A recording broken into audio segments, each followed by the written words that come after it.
what's going on? It's Bill Burr, and it's time for another episode of the wonderful Bill Bert Podcast. What's going on, dude? I am so proud to have a podcast with you because Bert, I wanted to talk to you about that. I've never enjoyed television more in my entire life than sitting on the bus and watching your opening monologue for SNL. I'm so proud of you, man. I'm so excited. It was so great. It was so awesome. It was fucking everything I love about you, Bill. I can't say enough about it. I really, honestly, it was amazing, man. I'm fucking so in awe of you because you went out in front of America and did exactly what you do. I didn't know. There was like 60 people there, and that's all you do is just, I'm making these 60 people laugh. I never once even thought about it going out there. What do you mean? So tell me, and I know you, Bill, and I know you're going to downplay everything, and I know you're going to fucking push it off to hey, man, I didn't. I feel 100 feet tall, and I couldn't sleep for 2 nights. I was so thrilled that it went the way I wanted it to go. So, I mean, I didn't downplay. Dude, I had a total meltdown the Sunday before the week started, thinking, like, I don't want to do this. Forget about what if I mess it up. It was just like, I don't want this level of being known. I don't deserve to be here. You know, Alec Baldwin, Jim Carrey, I don't see me in that world. I just want to move to the middle of nowhere, just do my fucking jokes, fuck podcasting, fuck everything, and just, I wanted to, because I reverted back to who I was before I started doing this, which was I was a wallflower. I would just stand in the corner and just fucking try to avoid conversations and just get shit-faced. But it's so great because it is who you are as the guy at the loading dock who says the thing where everyone's waiting for the shipment in, says the thing to catch everyone off guard, to make them giggle. Man, the joke about Rick Moranis was so fucking funny. I literally, I mean, we watched it in the bus, and as comics watching you on SNL, we were like, that, not being on SNL, but what you did is our goal. Like to go up and just be fucking hilarious. That Rick Moranis joke was look, one of the best late night sets I've ever seen in my entire life. SNL, Letterman, Kimmel, any of that shit. Fuck that. One of the best sets I've seen. Netflix. I mean, one of my favorite things I've ever seen. All right, Bert. Jesus Christ. But the fucking the solar system. I appreciate it. I had a good set. It was funny. The Rick Moranis thing was, I thought that was the one that was going to get me in trouble. Really? People love him. I love him. I thought not Rick. Because I did it during dress, and somebody in the band went, oh. For real? Yeah, it was like, because I expect groans from the crowd. When I hear it from the band, I'm like going, oh, man, maybe I am saying something fucked up. But it wasn't about that. I was making fun of New York, not him. Yeah. So, and I know you, and I know that you're pretty to the vest, but like, so how does an SNL monologue work out? Do you run it in front of Lauren Michaels? Do you run the material you're going to show? Do you put it in front of the cast? He lets you do whatever you want to do, but then there is the point where somebody watches it. It's kind of cool. You just do it in front of the crew. Standing on that stage, it makes you comfortable. I just kept standing on that stage so I could become part of the room. Because I kept looking at the stage and seeing that iconic background and Sean Pelton's drums and everything. And every time I looked at it, I got butterflies. And it's like, and they weren't the good butterflies.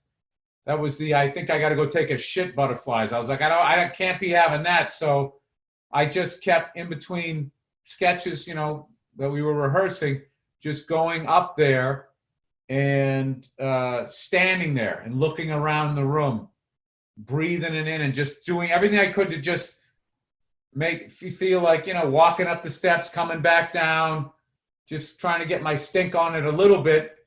And, so then invariably I forget, maybe Friday, I think, I ran the set. And then Saturday, then you have to deal with it if there's any standards and practice stuff, because it comes on at like 8:30. So there was one word that they made me change, and I was like, fucking Lenny Bruce. And they were like, we come on at 8 on the West Coast, and I was just like, all right, you're right, I get it. There's kids watching. I shouldn't say that. So wait, what was the word? Rape.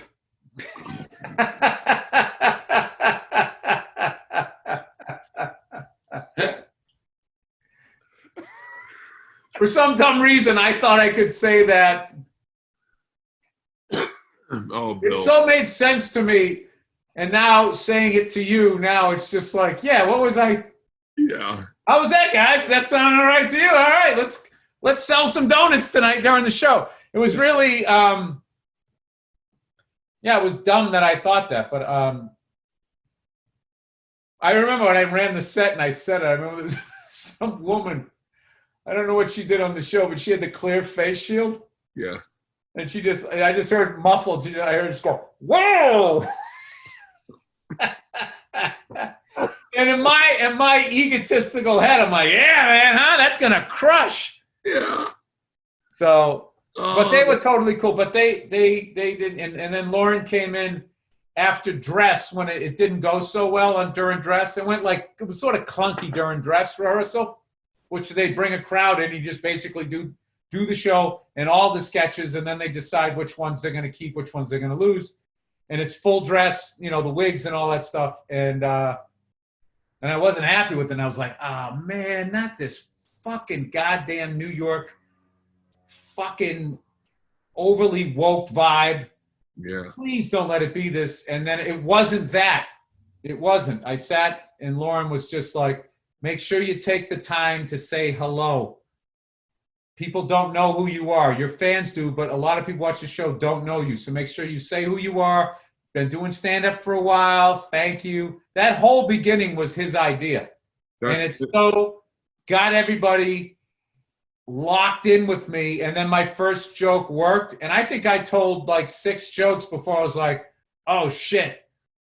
This is going. So that was great. That was great that you did come in. We analyzed it. I mean, 4 comics on a bus. We analyzed the set. We watched it a few times. Then we watched it with my bus driver Ron. And don't overanalyze it, because I be honest with you, I said it different every time, really? And I left off part of the white woman joke. I left off the second half of the John Wayne bit. I just didn't have time because I had to condense it down. Were you doing that on the fly? Yes. God dang. It's so funny. Someone who isn't, one of my buddies who is not a comic said he's not reading off prompter or he's not looking off cue cards. And all of the comics looked at each other and were like, he's a fucking comic, bro. Like he's run this set. Like he knows this set. He can pivot on this set super quick. This is his set. This is what we do. I'm curious, was there any pushback from the cast on what you were doing material-wise? No, dude. They were, everybody, like, dude, all you have to do when you go there is just be humble and be happy to be there, which is exactly what you should be. And then once they know, because every week they get a new diva coming in, and it's just like, oh God, what is this person going to be like? And the second you come in and you're like, dude, whatever you guys write, I'm going to give it 100%. I feel like they're like, all right, good. This guy, okay, you're going to help us out. We'll help you out.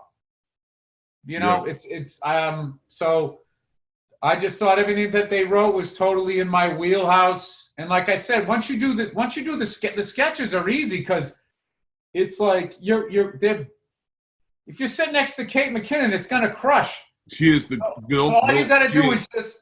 She is the most talented person. I mean, no disrespect to anyone on that show. Kate McKinnon is the funniest human being I've ever seen in front of a fucking camera. She makes me giggle so much. I mean, Bill, I was more jealous that you got to hang out with Kate McKinnon than you were for you doing SNL. I'm not gonna lie. I was really happy that I was getting to do a sketch with her. Fuck yes, dude. And that was the funniest fucking and then sketch. Also, I wanted to do one with Keenan because I loved Keenan for all these Keenan's years. great too, man. And Pete, and then everybody else, other than the comics like Punky and Melissa, that I already fucking knew. Hats off to Punky. She was great, man. Yeah, that I already knew them, but everybody else was sort of like, Chris Red had done the Patrice thing, but it was just Michael Che. I guess I knew a lot of the people over there, but it was like the new people that I got to meet, Mikey Day, Beck Bennett, and those guys, Alex Moffat, and like Alex Moffat's and Ego. They were just Heidi was hilarious. She wrote 2 really funny sketches, and I don't know. It was fun. Like I wasn't nervous about the sketches. It was the monologue. It's like, all I got to do is have fun. Yeah. Just go out there. So I think I just had anxiety about doing it. So during the dress, I just came out like, hey, how's it going? Oh, what's up with her? I just kind of went right into it. And then I made adjustments, but I had to kind of like catch up after screwing up. So the monologue kind of did one of these. And, I don't know. Like Lauren just sat down with me and did that Lauren thing. And I was sitting down there. I'm like, all right, the next one's for real. Here's Lauren. What's he going to say? Yeah. And he just gave me this great advice. And then he's funny as hell. Super deadpan, too. And deadpan, I always miss I always get the deadpan joke 10 minutes later. Yeah. So I think he was having fun messing with me a little bit. But, no, and then Jack White signs the whole thing. Hold on. Don't even talk about Jack White yet. Don't talk. We're not done with the Bill Burr experience. So do you get to say to them when at the very beginning of the week and they start pitching sketches, I know for a fact I would be like, whatever you want me to do with Kate McKinnon, I'm doing that. However, that Kate McKinnon sketch that you guys did was fucking awesome. Was really awesome. That killed from table read on. God. Yeah, but just that she makes like these really unique, hilarious choices that like. Does. But then because it's so unique, you have. I feel like for what you're going to do to complement what she's doing is still available to you because she's pulling from a room you don't even know exists. I mean, dude, it sounds crazy, but like me and my daughters have watched her do sketches on YouTube on the TV. She's that fucking good. The alien sketches where she got abducted by aliens. Have you ever seen those? I am ashamed how little SNL. I'm always working. I miss it all the time.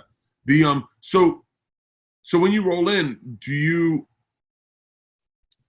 feel a pressure to bring it in the monologue? Did you feel like a pressure working on the set to bring it on the monologue to do a set where it's memorable as opposed to just passable? Because I think arguably anyone would say your monologue set for SNL is probably one of the hottest monologue sets anyone's done since Chappelle, honestly. I mean, Bill, I thought over and over as I jogged around a fucking broken down racetrack, I thought he did these sets at drive-in movie, at outdoor venues. Like you were running these sets. This is a COVID set. This isn't material you had beforehand, right? Well, the Rick Moranis thing, I came up with that. Obviously, it happened that week. But the way I was saying it wasn't as funny as the way I did it that night. And that was, I was just riffing my monologue in the hotel room, getting ready to go over there. And I was riffing about, the whole COVID thing. And at this point, if you catch it now, you're an idiot because you're not listening to scientists, that whole thing. Oh. It's a dream come true. And then as a joke, I went, speaking of dream come true, Rick Moranis. And then my wife bursted out laughing. Really? And I was just like, because I was just trying to make her laugh. I was like, should I say that? She goes, that's funny. I go, that's not too fucked up? Oh. She goes, that's funny. God bless Nia. That is the fun. Like, man, Sit Down and Take Your Talking To is fucking brilliant. Is brilliant. There are lots of it, and and I get close to your sex. I'm your friend, and I get really excited about it. But fucking that Rick Moranis joke caught everyone. It's the perfect joke because everyone loves Rick Moranis. No one was happy about him getting punched. But you see, Ricky catching one in the chops for fucking crying. It's almost like you did stand-up for stand-ups because we were sitting in the bus going like pumping our fucking fists because it's the perfect joke. It's the point of when you talk about cancel culture, it's that point is it's a joke. No one doesn't love Rick Moranis. No one doesn't see what happened to him as absolutely fucking horrible or think if that happened to me, God damn it, I would fucking lose my shit. However, you painting it as in New York's back was fucking great. God bless your wife, Phil. That was one of my favorite jokes. Well, yeah, I appreciate that. But in all seriousness, I mean, the only thing you do is actually punch the real Santa Claus is the only thing that could top punching Rick Moranis. Yeah. Yeah. So, So at that point, you knew he was okay. It was, like I said, it was making fun of New York. But so before we talk about Jack White, so you get done the monologue. Is there any conversation in between the show of how the monologue went, or are you worried that news outlets are going to pick it up and be like, Bill Burr attacks? Never in a million years. Never. I thought if anybody, I thought the groaner in the set. I wasn't really thinking about that other stuff. So after you do the monologue, you literally go under the bleachers, and there's like 5 people just taking off everything you wore as you're putting something else on. As you're going, as they're putting it on, going. You're just like, did that go good? I think it went good. They're gluing a wig on. All right, just wheel you out. By the way, you with the wig, all of a sudden everyone's like, Bill Burr's cute with hair. Holy shit. I love the wigs. Yeah. I'm a huge fan of my head is a blank slate. It's one of the most fun things about acting is dressing up as somebody different. You put that thing on, you just look in the mirror, you're like, oh, who the fuck I know this guy. I remember this guy used to be able to hit a baseball. Yeah, I know. I don't mean like younger me. I just mean like you just, you dress him like the sports guy. And, I was obviously doing a little bit. I was sort of trying to do the guy from who did the show with Shannon Sharp. Oh, God, that was a great guy and the Salisbury guy. I always liked his energy was always kind of funny to me too. So I was trying to do like just like guys like that. I don't know, dude. I don't want to get too inside of this so people start watching the show thinking about what the fuck I was doing. But it's like it's such a fun show to do, and there's no reason to stress out about it because it's literally everybody around you is working their ass off, and then they're just waltzing you around. They write the whole thing for you. All you have to do is just go out and do your monologue, and then you're going to go there. Wardrobe's going to dress you. Hair and makeup's going to do your thing. And then you're going to go out there and work with some of the best sketch actors out there. And you're going to be in scenes with 2, 3, 4 other people. And they got you. They're not going to let you fall down on the ground. So you can actually just have fun. And then if you get like a killer musical guest, you get to stand like – that's why I was cheesing.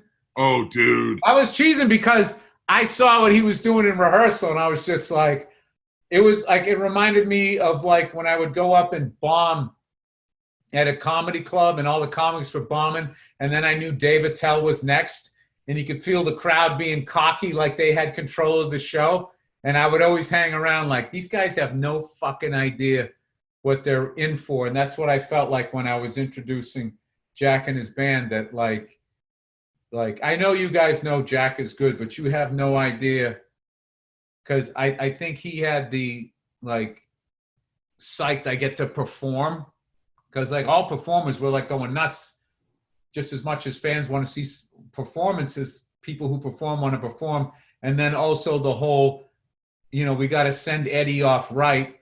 Yeah. That he had, and it just so happened he had bought the Wolfgang guitar off of Eddie, and Eddie set it up, so he was playing that, and then he did the little subtle, like just for a few minutes, 10 seconds, little tap on, little tip of the cap to Eddie. They had the tribute to Eddie. I had the Van Halen show. It was from my experience, it was like a perfect show as far as I had so much fun. The musical guest killed it. And then I got to say goodbye to such a legend. Like Eddie was such a good guitarist. Like I learned how to be a better comedian. Watching him having this power and knowing how to, I was just talking to Steve Byrne about that. How to then just not do it the whole time, how to pull it back and then get you in the face with it and then bring it down and then come back up. It's all the same. It's all the same shit. They're just using instruments to do it. So, I don't know. All right. Jack White, real quick. Did you get to hang out with Jack White at all? Did you say hi and chill? Yes, his like the dressing room's right across the hall, and he put out a record of mine. From his studio in Nashville. Yeah, one of my the Carnegie Hall one. So it was weird. We did the whole deal and put it out. And we never met, and then I met him at Vince Vaughn's Wild West comedy show, and I think I met him on that one. Or there was a time we did an F is for Family from Third Man Records. It's got this amazing, basically where he makes records. I've been there. We did a record for Ari Shaffir there. You can do like live performance there. It's the coolest little thing. Like that guy, he's literally, like I was joking on my podcast. It's like he's like a time traveler. He's like from now, but if he also said, I was this age in 1935, you'd be like, yeah, I see that. I definitely see that. In the best possible way. Yeah. So, we would just. Did you geek out on music at all with them? I know you did. No, I try not to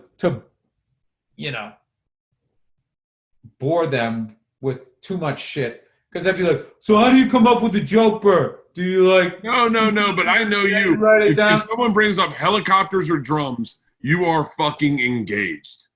Yes. So I can't imagine you were like fucking a little geeked out. I'll tell you what, I did my first 2 solos right before I went back to go do the show. My first 2 solos in like 2.5 years. Because I'd always get my confidence up and then I'd go on the road for a while. I'm just like really cautious. So it's just like, I'm not doing this unless I do the flight twice with an instructor and then I do like fucking, 10 auto rotations. And my instructor's saying like, good, nice. When they're doing that as you're coming into the flare, then I'm like, okay. So I had done that 2 days in a row. I felt really good about that. I did my sets out on the farms and behind motels and, racetracks and shit. And it was fun. And then I got to New York. I went to Chris Rock's when he did it the week before, because I got there Thursday. Oh, nice. Just let me come down because he's the coolest dude ever.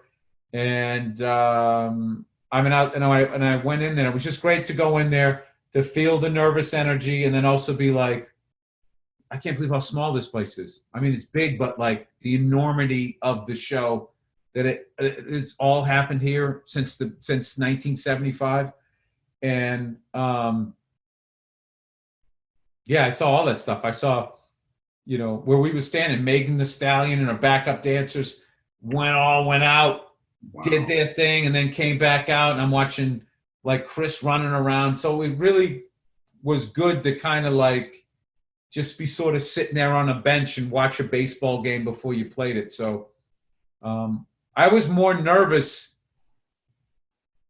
during his show, which was weird. Really? Well, because I'd never been there before. So, and then I also knew that like, as a comic, I'm rooting for him. So I had like the butterflies when he was coming out. And then he got the first 2 laughs. I'm like, all right, he's Chris Rock. He's good now. So, yeah, I don't know. Bert. My head's still spinning. I don't remember half the shit. I can't imagine. What's it like the next morning? You wake up. No post party. No, I'm guessing, right? No post party. What's it like the next morning when you wake up? Do you get on your phone and look at Twitter? Do you look at the news or? They off social media. You they did? off social media for 3 days. Really? Yes. You were trending the night of SNL, the next morning of SNL, and fucking Monday morning of SNL. You were trending like Dax Prescott, Bill Burr, like fucking trending. And it was amazing to me who had your back. The people that had your back is it was the reason you do comedy. It was the people number one, Black Twitter fucking loved you. Like, you know what's funny about that is I did like 3 BETs. I did the Apollo. I did Chappelle's show. Because I wanted to have a mixed following because I always loved the crowds in New York. Because if everybody's there, then it opens up what you can joke about, you know, because everybody's there so they know you're joking, you know. And who would have thought you do one of the historically whitest shows ever, and that's what ends up getting you to kind of be able to hop over or something. It was funny because the critiques really were from children, in my opinion. So I looked at a couple of the critiques, and it was like, you know, my daughters say tired sayings that they've learned on the internet. Like, this is the content I showed up for. Or, oh, I'm so over this person. They say these, like literally tired sayings, and then I get angry because they're not being original. Like, say what you want to say, but use your own words. Don't use someone else's words. I call that Twitter speak. And the people that got upset were using Twitter speak and being destroyed by adults. Destroyed. I mean, it was so enjoyable to see some child jump in and think, I'll say what I think the crowd's going to say. And then see a 44-year-old black woman from Atlanta who's a hairstylist go, nah, go fuck yourself, child. Like, it was awesome, bro. It was awesome. I Look, could this is what happened. Okay, when I got off stage, I got the nod from the comics that I respected. My wife said it was funny. I could tell the people at the show were happy. So I knew, because the bottom line is, dude, like, there's people out there, they don't like Goodfellas. They're like, yeah, I'm not really in a mob mood. It's like, if there's people out there that can, if you're going to shit on Goodfellas, if Goodfellas can get a bad review from somebody, you know, what am I above it? And I get it. And it doesn't bother me. And I don't think it's wrong that, that people didn't like what I did. That's fine. That's fine. I just, when you take it to the point of, I'm now going to try and destroy your career, or that's where it just kind of goes off the rails. And there's that. And then also I really have a hard time understanding fellow comedians trashing other comedians' sets. Yeah. Like, it's, I mean, I'm not going to get into that, but like, that lets me know who you are as a person. Because all of those people would easily get my number if they don't have it. If you're a comedian, you can get my number. And if you really have a fucking issue, which is so fucking funny to me as a comedian about a joke, it, like, you could have easily sent me an email, DM'd me or whatever. By the way, I just searched my inbox. Try to, like, piggyback on this stupid nonsense and try to, like, I don't know. I'm just like, oh, so you're one of those. You're one of those. All right, cool. That's in the. I got that in the file cabinet there. Shut that drawer, never to be opened. that is the thing that blows my mind, is comedians that would get outraged at another comic taking shots on a big show and really putting themselves out there and really, like, I mean, you did. And then try and help these other people who don't know shit take you out. And it's just the cannibalism of that is that's like, I don't know. You know what I find with those types of people is that you then run into them is they'll literally go like, hey, great job on SNL. And it's just like, you realize you put that out on Twitter, right? Yeah. Dude, I mean, I'm sure I've had that experience. I've had that experience a couple of times. And yeah, it's sort of the game within the game. And then you got to be like, oh, yeah, hey, thanks. Yeah. It's so nice that someone like you enjoyed it, even though you said you didn't. Whatever. That's crazy to me.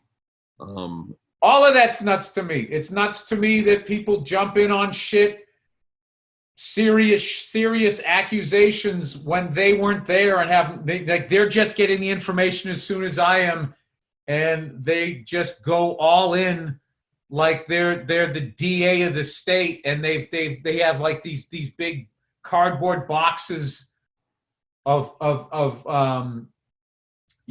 evidence that they've just poured through over the months, putting to this case together. And it's like, no, this shit just started trending, and you're going this hard. They're like that guy who used to scream about the stocks. Not saying he didn't do research, but they're coming with that energy. That blows my mind. Yeah. That somebody would do that to anybody. It's just like, wow, like how you're really sure that like that something in that fucking 36 lettered tweet really just, I guess that's all you need. Why are trials so long, Bert? We could just wrap this up in a tweet or two. Why don't we just deliberate with a gut reaction? What do you guys think? You take a look at him. Is he guilty? I was riffing about that, joking about that. I was doing something called it's almost like a sketch, Twitter Lawyer. And it's just like, Twitter Lawyer, can we hear your opening statement? Yes. I have no fucks left. I have no fucks left. I just love that somebody's trial is going to start with that opening statement. It's like you're literally, okay, now you're going to be a part of, I hope you're right, because I'm not sticking up or defending anybody here. It's just, I'm just observing it like a comic. Like, that's amazing to me that you can go in that hard or whatever, I don't know. Okay, everybody, it's time for the ad reads where you get to watch me and Bert try to read out loud. Okay, here we go. Blue Nile. It's going good so far. At BlueNile.com, you can celebrate all of life's special moments. From creating the From creating the custom engagement ring of her dreams. It's always about her. To gifting a once-in-a-lifetime piece. All at prices you won't find at a traditional jeweler. Are you looking for a gift that sparkles this holiday? Let's redo that. Are you looking for a gift that sparkles this holiday? You're in control on BlueNile.com. Is it time to mark a special occasion? From engagement to anniversaries and birthdays, you need a trusted, no-pressure online jeweler to help you craft the perfect piece. Build the engagement ring of your dreams. Never settle. I thought it said never selfie. Never settle. At BlueNile.com, choose from more than 100,000 ethically sourced GIA-grade diamonds in every shape and size with endless selections of settings to help you design the ring of her dreams. Blue Nile has simple online tools that let you choose the diamond shape, size, and clarity, as well as the setting. Blue Nile's bench jewelers will then build your perfect engagement ring. Each is one of a kind. That's the best. Or celebrate life's special moments. Build your own piece or pick from a vast selection of preset diamond jewelry. Blue Nile offers endless options of carat, metals, and settings ready to ship the same day. On BlueNile.com, you can easily navigate through thousands of options of stylish, modern, or vintage fine jewelry at every price point. BlueNile.com is the original online jeweler since 1999. They've helped millions of couples create their perfect engagement ring. Expert advice 24/7. Picture some guy picking up the phone at 3 in the morning. What? How many carats? Expert advice 24/7. Legendary. Hello? Princess cut. All right, I got it. I got to get you up in 3 hours. Legendary service with 30-day returns. When you commit to a piece, so does Blue Nile. Guaranteed service and repair for life. So I'm coming to the end here. So celebrate your love and life's special moments with jewelry from BlueNile.com. And the Bill Bert Show listeners get $50 to $500 off. Use the code Bill Bert. That's code Bill Bert. Plus, every order is insured, ships free, and arrives in discreet packaging that won't give away what's inside. Shop stress-free and find your forever piece. Go to BlueNile.com today. I did it. I got through it. So good. So good, Bill. So good. Ready, Andrew? This podcast is brought to you by HelloFresh. HelloFresh offers convenient delivery right to the doorstep of your house for easy home cooking with the family. The recipes are easy to follow and quick to make with simple steps and pictures to guide you along the way. My wife made one last night, and I swear to God, I woke up from a nap today, and I just had some. I went, this is amazing. She goes, it's HelloFresh. HelloFresh. I feel like I need to say that every time you say HelloFresh. HelloFresh cuts the stress of meal planning and grocery store trips so you can enjoy cooking and get dinner on the table in about 30 minutes or less. You can save 40% by using HelloFresh versus shopping at your local grocery store. And it's more convenient, too. There's something for everyone, including low-calorie, vegetarian, and kid-friendly recipes. HelloFresh delivers fresh, high-quality, pre-portioned ingredients so you can make meals that are delicious and nutritious. HelloFresh is... Hello to you, too. Streamlined supply chain means produce gets to you faster and fresher than the grocery store. Feeding the whole family has never been easier with larger boxes for more servings and more savings. HelloFresh donates 2.5 million meals to charities in 2019. And this year, they're stepping up food donations to local communities amid the coronavirus crisis. Go to HelloFresh.com/BillBert80.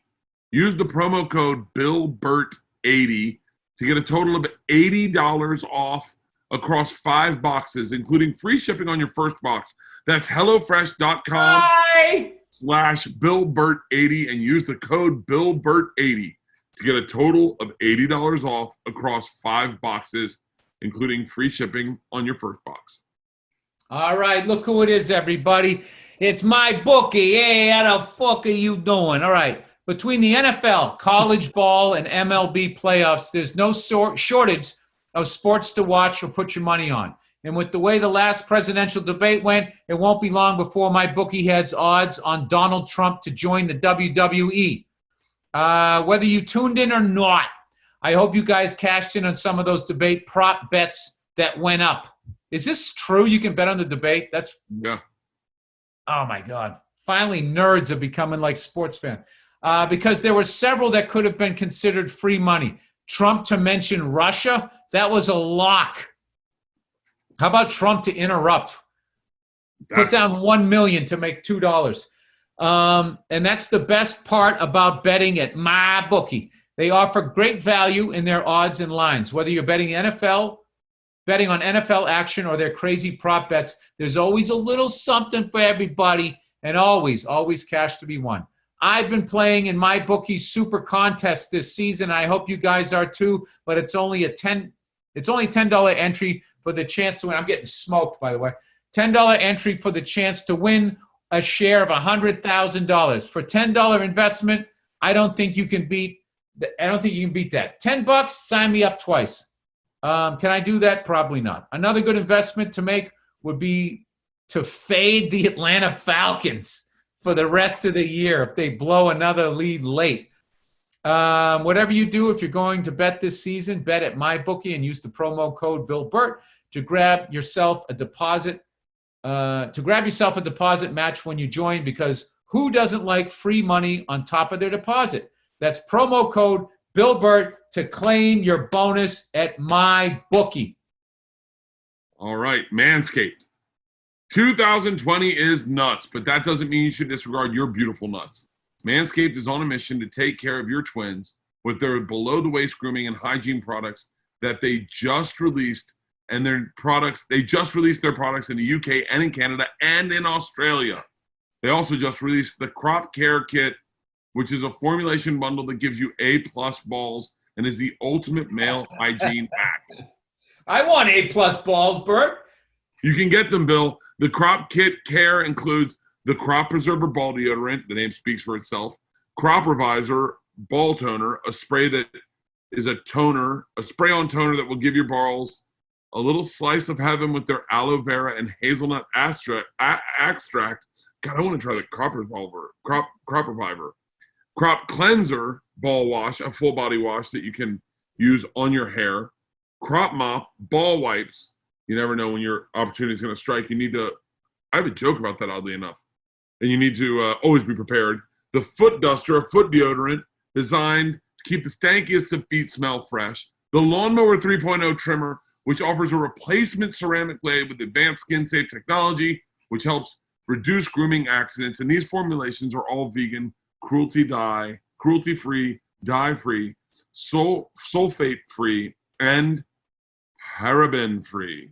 So you know that your manhood is in good hands. You're probably playing with your balls right now, so you might as well invest in the Crop Care Kit to make it elite. Get 20% off plus free shipping at manscaped.com/BillBert.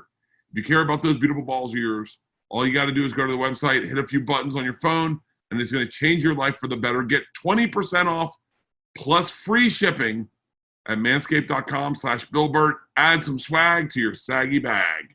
Love it. Whatever. So lifelong dream.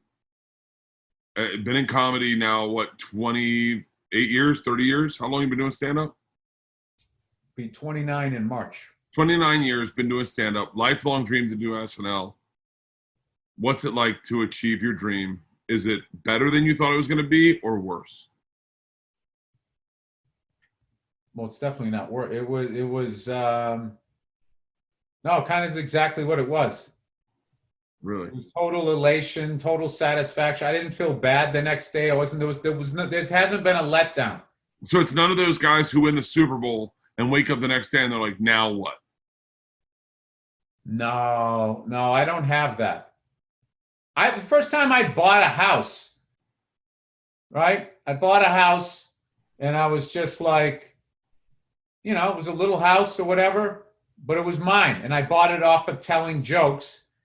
And, at that point I was just like, selling in Opie and Anthony markets, which was hardcore East Coast, Chicago, San Francisco, but on the West Coast, they seem to have the oceans and a little bit of the Rust Belt. So that was my gravy train working for that great show. And that's how I was a comedian who was, Jim Norton got in on the Opie and Anthony show. That's where I was at. And I said to my girlfriend at the time, now my wife, I was just like, I know I'm not supposed to say this, but I feel like I made it. Because I wasn't going to be doing that thing of like, that you can't be happy or always keep grinding and never be satisfied with yourself. That dumb shit, though, that shit that you see on Instagram, though, that fucking, heart attack at 35 of all of that shit that they talk about, like none of that's going to bring you happiness. Yeah. If I shouldn't say it. It doesn't work for me. I just look at that, and some of that stuff is just, it's the dumbest thing. That there's a lot of that guru advice. That's one of my, it's. Oh, it's a pet peeve of mine. There's a comedian out there where our little game is we find those things and just send them to each other. And then talk about them like we're getting something out of them. It's like, do you know that thing where like someone's trying to inspire you to work out, but they really just want to show you their abs? Yeah. You know that shit? I'm obsessed in front of the private jet with a Lamborghini and a handful of cash, and what are you looking at down there? Look right into the camera. We know the camera's there. Like all of that stuff, I like comedically, I live for that shit. What it basically is that kid from The Office who started the Humble Brag, who unfortunately passed away. Harris Twiddle. Is that what his name was? Yeah, no, yeah. He was It's got one of my favorite jokes about mishearing people. It's such a great joke. He said he was talking to a guy, and the guy said, "I'm oh fuck, Harris. Do you know his name, Andrew?" Yes, you had it. It's Harris Whittle. Harris Twiddle. What's his joke? What's his joke that I'm talking? Harris Whittle. Harris Whittle. He was funny as shit. Bill, I got to tell you this joke because it's that good.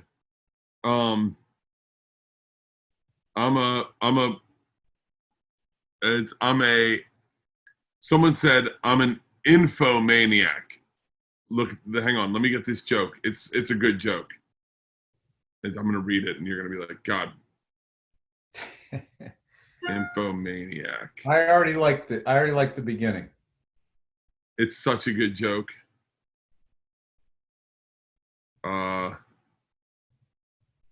God damn it. Let's see if I can find it. Someone tweeted it right when he passed. It's horrible to hear that a guy like that can get. That's what freaks me out about drugs is that, okay, here you go. All right. One time he said to a guy, I love learning new things. I was like, I'm a little bit of an infomaniac. And he thought I said nymphomaniac. So he fucked me. And I said, no. I like info. And he goes, well, here's some info for you. You just got fucked. Clean yourself up.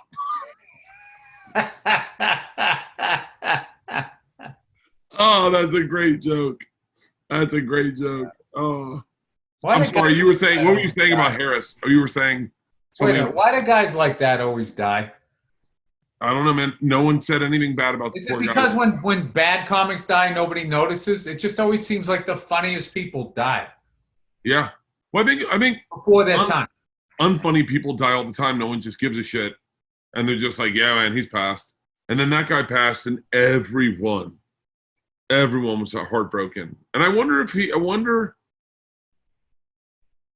how you get into heroin. You know, like, seems like I don't wonder that at all. I mean, is it accessible to everyone that way, or I can't imagine getting addicted to heroin. However, I can imagine all that. That's why I never fucked with any of that stuff because I knew Mitch. And, I just knew myself well enough. It's just like I can't. There's a certain level of mind altering shit I can't go into because of just I don't know the way I am, the shit that's happened to me. I just know I can't. Did you ever party with Giraldo? Like have drinks and stuff? No, I didn't party with him. I had beers with him. When you partied with him, was there? I only remember him very passingly. A very sweet guy. Always said hi. Always give me a little bit of advice with a joke to kind of move himself forward past me a little bit. You know, I talked to him once pretty seriously about what he was going through randomly. But was there something different about the way he partied? Was like that you saw visibly, or was that just like a little bit of a like hidden secret with him? Yeah, no. When I first found out that he was going as hard as he was going, when he started having those, you know, benders, I guess. Yeah. I was definitely. I remember like Greg. Yeah. Like Greg Giraldo. And so I was like, wow, okay. But I wasn't concerned because he so had his act together and he was such a smart guy and everything. And when he died, he was the guy that made me realize that addiction was a disease. To see someone that smart get outdone by the drug or whatever or the whatever it is. I mean, I don't feel right. I feel like an addict should be talking about this. I don't feel right. Yeah. I mean, I got issues. I'm not like a fucking addict, but or maybe I was just smart enough not to go down that trail. But that was the one because I think just knowing a few addicts, and I lived with one, and I was just like, are these guys, are they addicts, or are they just some of the most selfish fucking people I ever met in my life? Yeah. Everything was about them and all of that shit. And then, yeah, then that happened, and I was like, it's like, well, he obviously didn't want that to happen. He obviously wanted to stop, and he had all of this stuff to live for. And I feel like I'm talking bad about him, but like, No, because I wonder sometimes. he had a beautiful wife, 3 beautiful kids. He was one of the best comics in the country. He had it all ahead of him and was taken out by addiction. And like, that was, yeah, that was one that, yeah, I just, I'll never forget the shock of that. It was like, you know, I unfortunately had a lot of friends die, and there's always there's that initial, like, did I just hear what you just said? And then there's like the tears. But with him, it was like, it was just, I was in shock. Yeah. I was in shock. Well, yeah, because then he hung on for a little bit, and yeah, that's what that was. That was just utter shock, and then he was gone. And I remember I was angry. I kind of didn't go to tears with that one. I went to anger, because I had a real bond with him, as far as we were having very similar careers, where we were road dogging, and everywhere we went, you know, we would just do that. New York, I was from Boston, we just did that thing. You bring the lumber, you kick the shit out of them, you come back 2 years later, same club, brand new act. And me and him were doing it, and we were saying, but we weren't getting anywhere. It's interesting. Every 2 years we would come back, and there'd be the same fucking 70, 80 people, maybe a little bit more, and maybe had a couple more credits. And both of you had sitcoms early on, and then did the road. Like, that's the one interesting thing is when after I got my Will Smith deal, when I was like 6 months into comedy, the 2 people to pull me aside and talk to me about stand-up were you and Giraldo. The 2 people who said anything to me about what I was going through about getting early success were you and Giraldo. And then the 2 people that did the road that I would be like, they're at the Hartford Funny Bone also, were you and Giraldo. And I kind of like looked at your careers and I went, I know both of them are funny as fuck, and they're not going to be on the wrong path. So if I follow where they're going, I'll find my way somehow. And you're right. Both of you had. We used to call it killing in obscurity, because you go to these comedy clubs. They were great clubs, but they weren't like a chain. You know, if you weren't doing, like, you know, you started with the local person, then you tried to move up to the Funny Bones and the Improvs or whatever. And then there was there was like the Punchlines and Zanies that were, up to me, you know, right there, if not better than the Improvs. And just because of their history, how long they had been there. So, yeah, we were both, and our minds kind of worked the same. And what's funny, I think I've told this story before, is when MTV Cribs came out, we both did a bit on it, and it was ridiculous how similar it was. I think we both even said Britney Spears. I think we both said helicopter. Really? Yeah, I don't know what it was. And I remember I was at the Cellar, and I did it, and he was standing there. You know, Greg was a cool fucking dude, man. Yeah. He was a tough dude, too. He grew up in New York when New York was like Warriors. And he was like, I used to fight all the time on subways coming home from school. And what I loved about him was he was a real sweetheart, but he hated bullies. And I used to see when someone was bullying somebody, you'd see the bull, like the flame coming in his eyes, and like he'd become this Subway Greg. So I always respected that about him. And but anyway, so I get off stage, and then Greg says to me, he goes, oh man, he goes, I hate to do this. And I knew he was going to say, I go, what? I go, which joke? He goes, the MTV Cribs thing. And I'm like, fuck. He goes, it's almost verbatim. I'm like, God damn it. So then we're both standing there, and we had both I made like a CD, and he just did a I don't know. We both done stuff, and we needed the joke at that moment. Yeah. So we made a pact, and we go, all right, here's the deal. We'll just do it on the road. Deal? Deal. So neither one of us do it in the city. So, of course, time goes on. There's a million things happening. We both forget. Yeah. So I get my half hour on Comedy Central, and so does he, and we both do the bit. Shut the fuck up. So then the funny thing was mine came out first. Oh. And then his came out, and he called me up, and we were laughing our asses off because it was the early days of the internet, and they were just going in on Greg. You thieving piece of shit.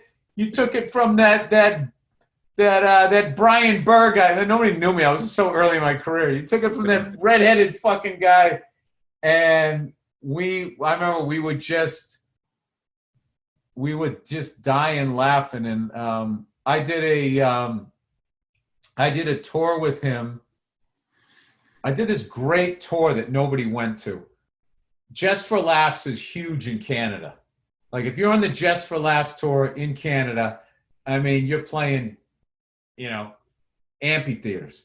So they were trying to expand their brand, and they crossed the Mason-Dixon line of US going into the US, and nobody knew Just for Laughs, nor did they know the comics, which worked for them because Just for Laughs was the brand up there. We went there, dude. They've got a tour bus, and dude, we were playing in front of we did the Egg in Albany, and I remember being so excited to do the Egg. I just remember like, who was it that I saw was there? Robert Schimmel, rest his soul, one of my favorite comics. I was like, wow, man, he goes on stage, he wears the suit, he plays the Egg, like symphonies play there. Your dreams are so little, when you're starting out. So we were playing there, dude, and oh my God, it looked like when we played there, it looked like the meeting before the show was going to happen. Like the staff was sitting there, and you're up there. Okay, so there's going to be a lot of people here tonight. Just make sure but it was the crowd. So, but we hung out a lot, but he was just drinking beers then. And like, I think like it wasn't like something, as far as I know, it wasn't something that he did for a long time. And it just spun out of control really quickly. Like he had like whatever that thing is, it just grew a head and a tail, and just, and he kept trying to wrestle it down to the ground.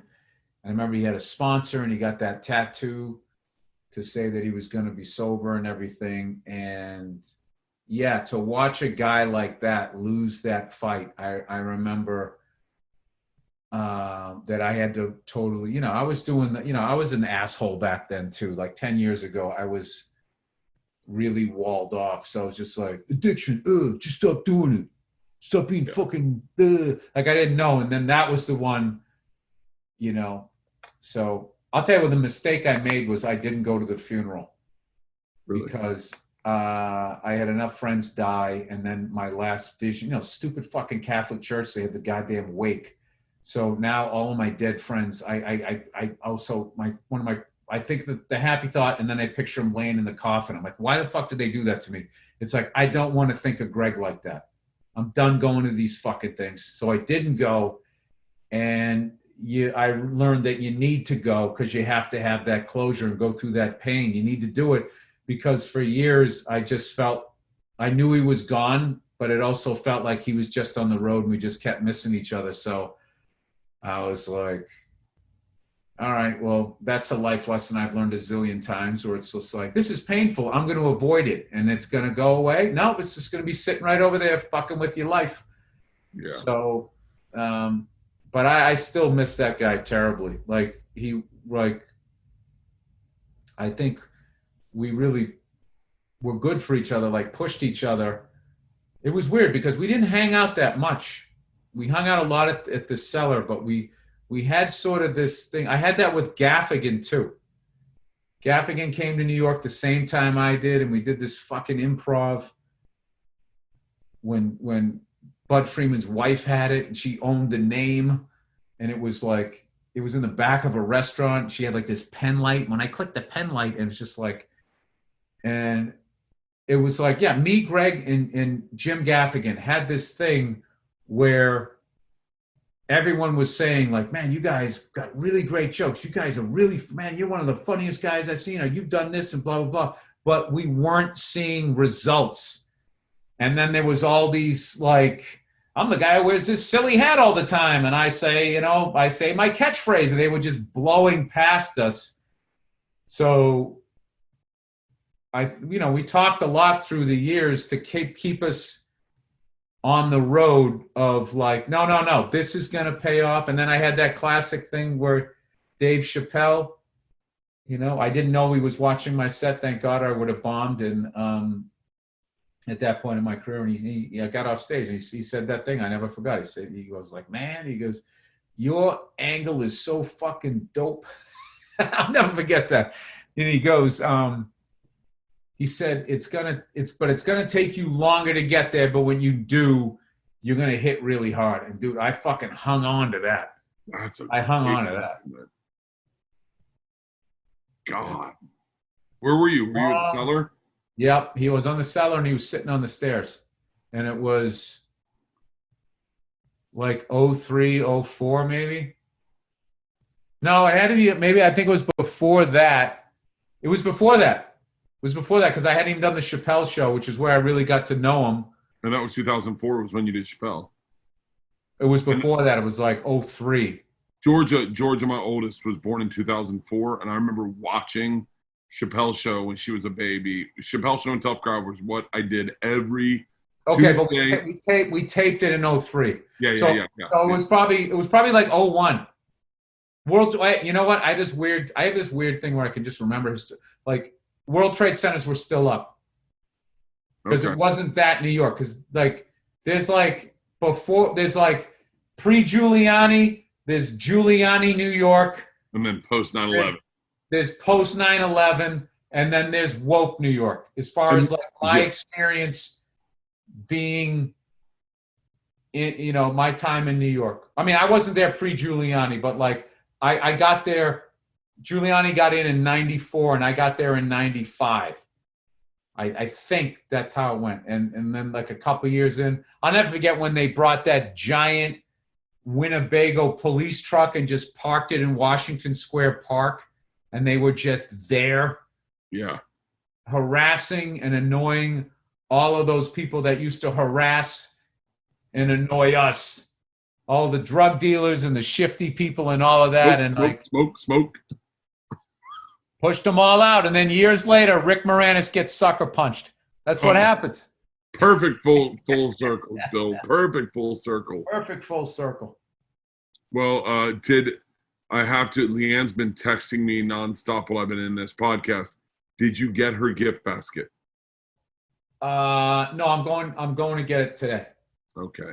I'm going to get it today. She came up with gift baskets for everyone, and they're pretty fucking great. You're gonna love the snacks in there, and dude! By the way, I saw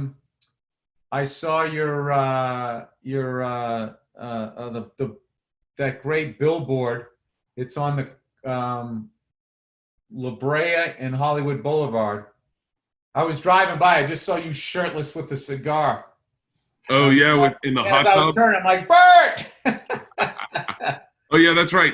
Andrew, we should probably do a read at the very beginning of this podcast and let everyone know my series, The Cabin, is streaming right now on Netflix. But got a good buzz, dude. Like I keep hearing about it.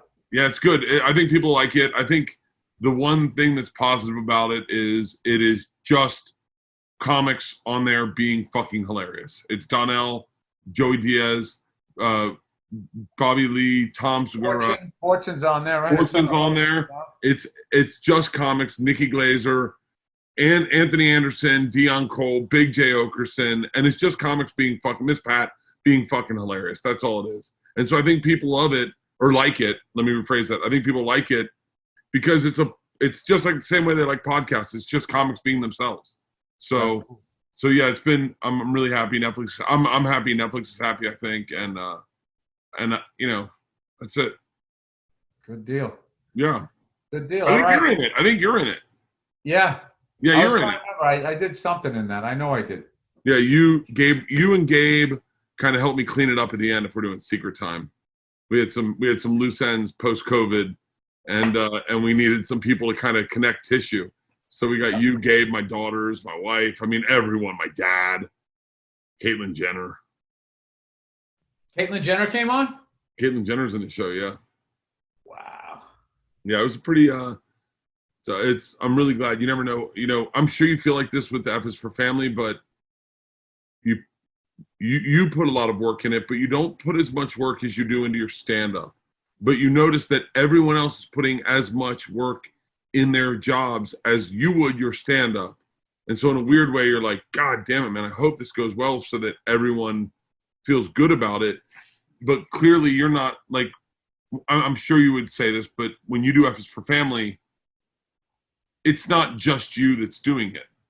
So for you to take credit for F is for Family being great, you're like, well, there's a lot of people that go into it. Yeah, there's a zillion people over there. Yeah, but I worked my ass off on that thing for the first like 3 seasons to get it going. Yeah.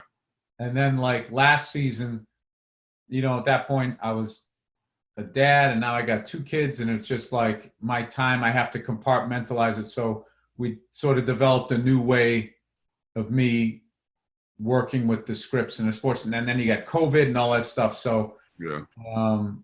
I feel that way about this is that I put my entire January this year was spent just going to this cabin every day, going to this cabin and shooting.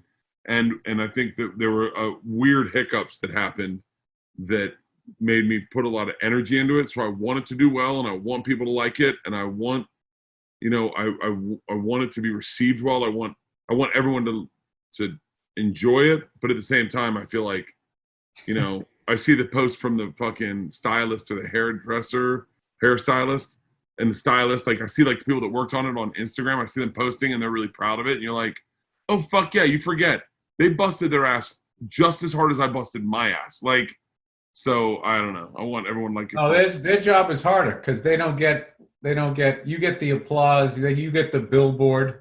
Yeah. All of that stuff. So that's why you can't be a jerk on these things. I don't understand why people do that. All right. Well, it's a good place to wrap up. So happy for you with the cabin. Thank you. Streaming now on Netflix. Congrats to you, Bill. An amazing, amazing weekend. It was. I enjoyed the hell out of it, and hearing that comedians liked it and that I don't know. I still can't believe it happened. My head is still spinning. I'm psyched, and now I just feel like I can just kind of cruise, write season 5 or punch up season 5. The writers are doing it, and then then it's Christmas. I got a pumpkin today. I'm gonna make some pumpkin pie, a pumpkin bread, something for Halloween. Oh well, I am back out on the road. I taped a bunch of football. I'm halfway through the Chargers Saints. I know what happens, but like I watched the Buffalo Bill game yesterday. What I do is on Sunday, I watch like 2 games as much as I can, and then I tape like another 4 because then I got the Monday night game, and then I got Tuesday, Wednesday, Thursday, Friday. I can watch an NFL game. Saturday, I have college football, and then it starts over again. It's fucking great. God. Well, I head back on the road tomorrow. I'm going back out to Texas, and then through St. Louis, Cleveland, Illinois, and Texas. You don't say. You don't say.